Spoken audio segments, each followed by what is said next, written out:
ఇవాళ మనం మాట్లాడుకునే టాపిక్ ఏంటంటే హియరింగ్ ఎయిడ్ లైఫ్ టైం ఎంత, ఎన్ని సంవత్సరాలు పనిచేస్తుంది, మనం దాన్ని ఎలా మెయింటైన్ చేసుకోవాలనేది మనం మాట్లాడుకుందాం.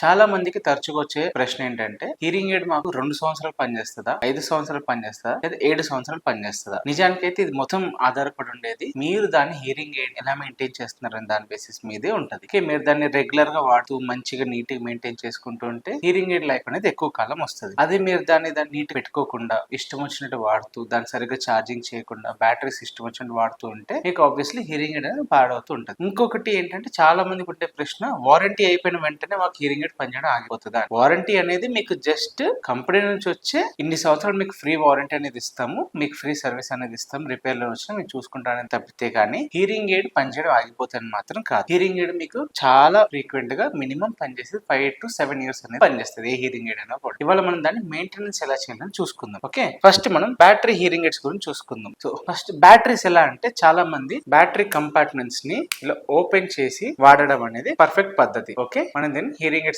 కంపల్సరీలో ఓపెన్ చేసి వాడాలి. ఎందుకు? రాత్రి పడుకునే ముందు మీరు దాన్ని ఓపెన్ చేయకపోతే బ్యాటరీ ఇలానే ఉండిపోతే, మీరు క్లోజ్ చేసి ఉంచితే లోపల ఉన్న బ్యాటరీ మొత్తం కన్జ్యూమ్ అయిపోయి మీకు హియరింగ్ ఎయిడ్ బ్యాటరీస్ అనేది ఎక్కువ లైఫ్ లాంగ్ రావు. అండ్ మీరు హియరింగ్ ఎయిడ్ బ్యాటరీస్ అలానే క్లోజ్ చేసి పెట్టడం వల్ల దాని లోపల ఉన్న బ్యాటరీలోంచి యాసిడ్ అనేది లీక్ అవుతుంటుంది. దాని వల్ల ఏమవుతుంది, మీకు హియరింగ్ ఎయిడ్ లో ఉండే మదర్ బోర్డ్ మొత్తం పాడవుతుంది. దాని వలన మీకు హియరింగ్ ఎయిడ్ మీరు రిపేర్ కి వెళ్ళొచ్చిన తర్వాత కూడా మీకు లైఫ్ అనేది ఎక్కువ రోజులు ఉండదు. ఓకే, ఇది ఫస్ట్ పద్ధతి. అండ్ ఇంకొకటి, బీటీ హియరింగ్ ఎయిడ్స్ వాడుతున్న వాళ్ళు ఇదిలో సాఫ్ట్ గా ఉండేలా చూసుకోరు.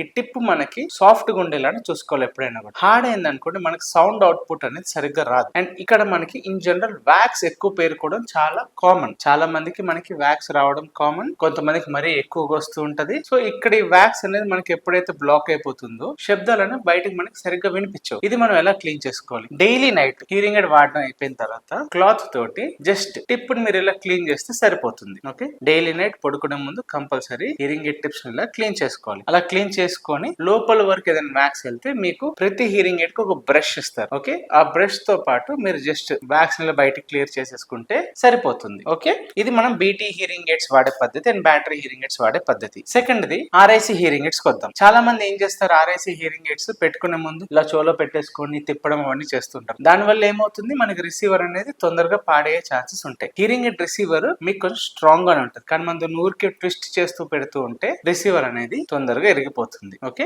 అండ్ ఇరిగిన వాటికి మనకి వారంటీ ఇన్ జనరల్ కవర్ అవ్వదు మోస్ట్లీ. సో రిసీవర్ ఎలా వాడాలి, హియరింగ్ ఎయిడ్ ఎలా వాడాలి చూపిస్తారు. ఇన్ జనరల్ పెట్టుకునే ముందు ఫస్ట్ చెవు పైన మిషన్ ని పెట్టేసుకోవాలి, ఇలా ప్రాపర్ గా హుక్ అవ్వాలి. ఆ నెక్స్ట్ రిసీవర్ ఏదైతే ఉందో జస్ట్ చెవులోకి ఇలా ఇన్సర్ట్ చేసేస్తే సరిపోతుంది. తీసేటప్పుడు కూడా లోపల చెవు పెట్టి తీయడం ఇలా పెట్టి లాగకూడదు. జస్ట్ ఇక్కడ ఏదైతే ఉందో మధ్యలో వైర్ ని పట్టుకొని లాగేస్తే హియరింగ్ ఎయిడ్ మీకు సింపుల్ గా వచ్చేస్తుంది. ఓకే, ఇవి మనకి వేసేగా వాడే పద్ధతులు. అండ్ హియరింగ్ ఎయిడ్స్ ఎప్పుడైనా కూడా రీచార్జబుల్ హియరింగ్ ఎయిడ్స్ కానీ బ్యాటరీ హియరింగ్ ఎయిడ్స్ కానీ మీరు ఏదైనా పెట్టుకుంటే మీ చెవు మీద ఉండాలి, లేదంటే మీకు మిషన్స్ కి ఇచ్చే బాక్సెస్ లోనే పెట్టాలి. ఇవి మీరు తీసుకెళ్లి ఫ్రిడ్జెస్ మీద కానీ మైక్రోవేవ్స్ మీద కానీ టీవీస్ మీద కానీ పెట్టకూడదు. Okay, and rechargeable hearing AIDS కి మీకు ఇలా కంపార్ట్మెంట్స్ ఉంటాయి. Right hearing aid right compartment లోనే పెట్టాలి, left hearing aid left compartment లోనే పెట్టాలి. మీకు అవి గుర్తులు కూడా ఉంటాయి. మోస్ట్లీ అన్ని కంపెనీస్ లో ఈ మధ్య right hearing aid red colour అని సింబల్ ఇస్తున్నారు, లెఫ్ట్ హియరింగ్ ఎయిడ్ కి బ్లూ కలర్ అని సింబల్ ఇస్తున్నారు. సో మీరు ఇలా రెగ్యులర్ మీరు వాడుకుంటూ నీట్ గా చేంజ్ చేసుకుంటే మీకు హియరింగ్ ఎయిడ్ లైఫ్ అనేది పెరుగుతుంది.